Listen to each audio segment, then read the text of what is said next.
guys, welcome back to my channel. My name is Faith, and if you're new here, please do subscribe, and if you're already subscribed, welcome back to my channel. And don't forget to smash the like button so that you can help this channel, and also turn on your post notifications so that you can get notified every time that I post a video. As you guys have seen by the title, I'm going to be like chatting with you guys while I do my makeup to go nowhere because I'm bored. Yeah, let's get right into it. So I'm going to be telling you guys things I wish I knew before even coming abroad and studying medicine, because some people don't really mention these things. Some do, you can look them up, but this is also just from like my personal experience. Number one, I wish I knew which school I was getting into exactly, because when you're searching the internet for like school, and the thing with China is like there's a lot of similar names, school names. Let me give an example of, let's say a city, right?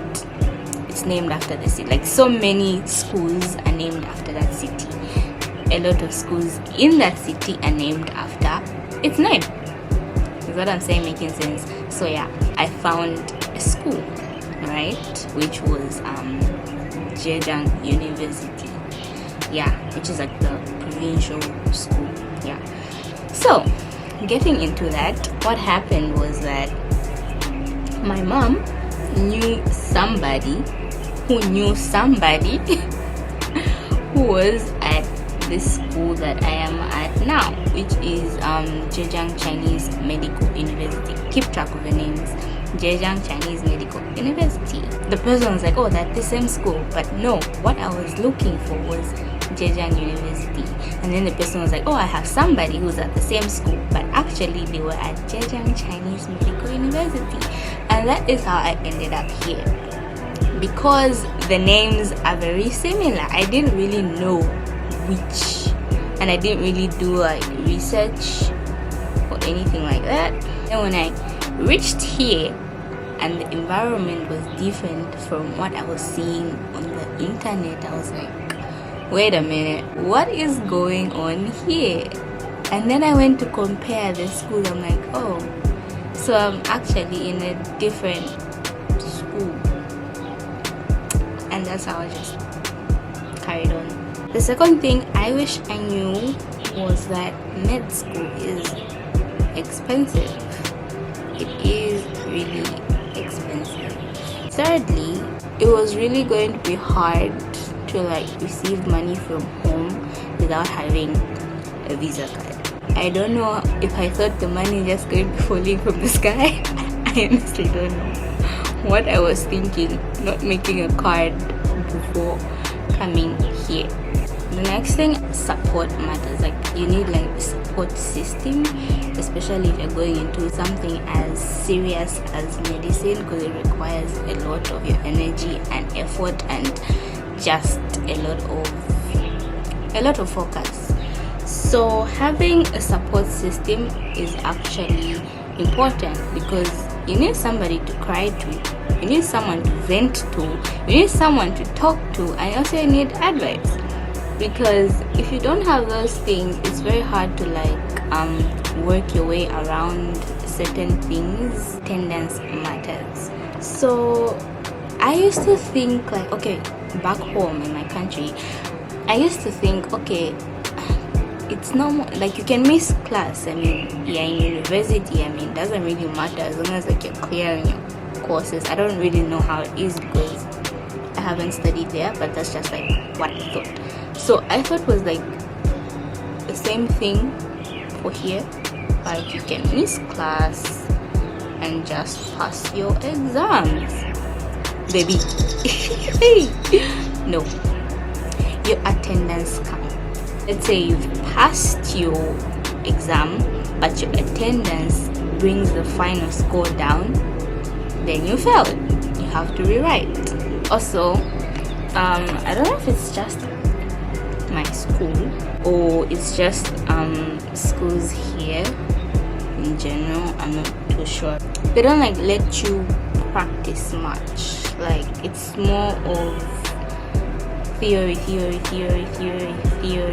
and just observing. You just really observe. Like let's say even when you go to like the hospital, they won't like put you in the forefront like, okay, try and do this procedure or try and do this.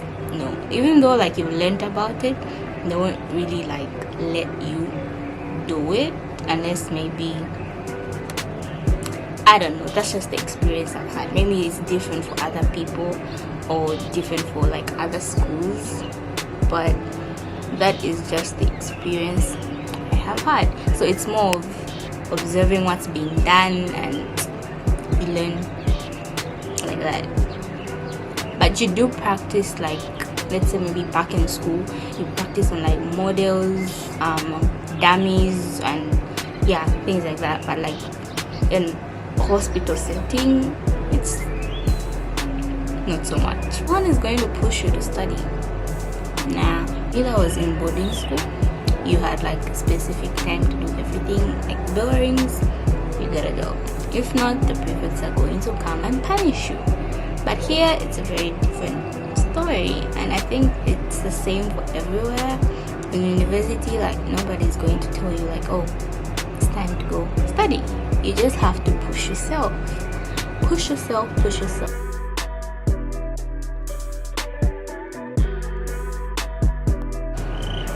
This is like the easiest way to ever put lashes. If you haven't learned how to put your lashes the way I do, how else do you do them? Also, we only get tested once.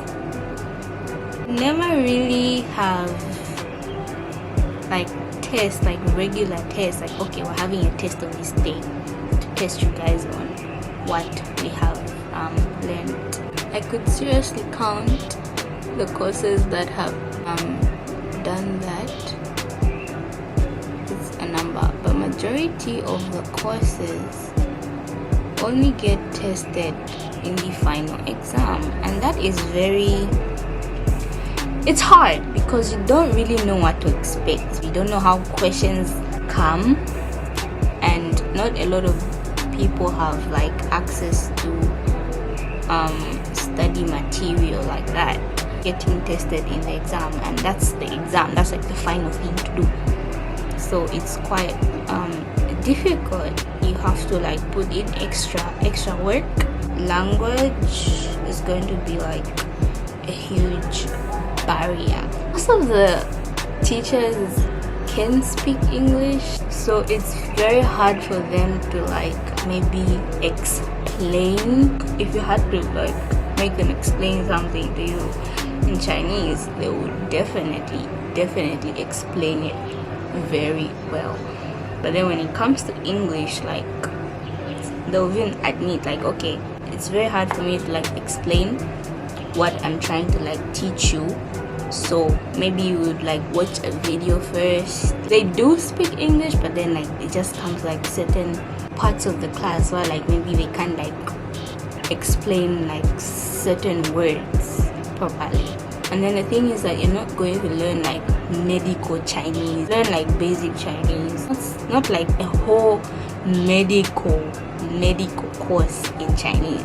So it's very hard to talk to like patients when you go to like the hospital or something like that. Like you do know how to like maybe asking like a patient's history, you know some basic things, but then when it comes to like details, it's not as easy as it is if you just use English.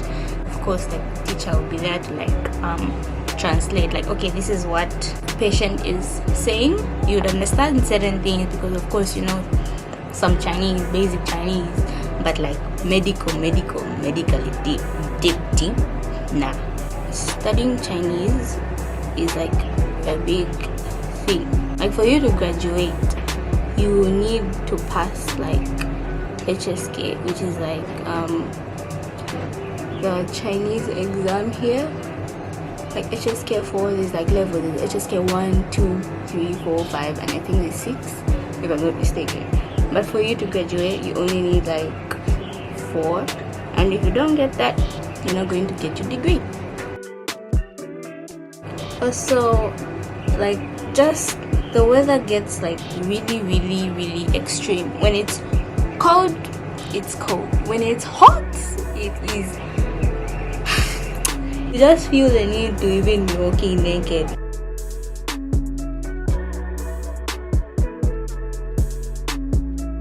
This is like the softest glam you ever get. Last but not the least, I'm not going to find African products anywhere here. Well, you will, but at a very high price, because you know they're imported and stuff like that. So things like hair products, body products, like things that you get from home, like you won't really find them here, you know. So the last time I went back home, everybody was wondering, why are you buying all these things when you're going that side, when there are things that are like, no, those things are not there. You're not going to find this at an affordable price. No, the fact that it's imported, it's going to be very expensive, so I need to get them from here. You can survive without those things, but like there are certain things that like work for your hair and they are not here, they're only back home. So right now my hair is suffering because the oil that I had is done, and now I'm getting dandruff because I stopped having dandruff for like a very long period of time when I was using that oil, which is bad for you. You guys don't know the power of that oil. You guys need to try it, and it's very cheap. I don't know if it's just me, but like based off what me and Atu have talked about, that oil worked wonders for our hair, like really. And I've noticed, like, since I stopped using it, my dandruff is back. Comment down below and tell me some of the things you wish you knew before getting into med school, coming to China and coming to China for med school. Really curious as to what people's experiences are. So that's it for this video, guys. I hope you guys enjoyed. I hope you guys learned 1 or 2 things, you know, from my experience, and I'll see you guys in my next video coming sometime soon. But yeah, I hope you guys enjoyed this video. Please give it a thumbs up so that you can help this channel, and subscribe. If you are watching up to this time and you haven't subscribed, what are you waiting for? What are you chilling for, guys? What are you chilling for? Subscribe and help your girlfriend out. Yeah, so also turn on your post notifications so that like you can get notified every time that I post a video. So yeah, I'll see you guys in my next video. Bye. I haven't done much to my eyes. For me, it's not much because I really give my eyes the colors and the, you know,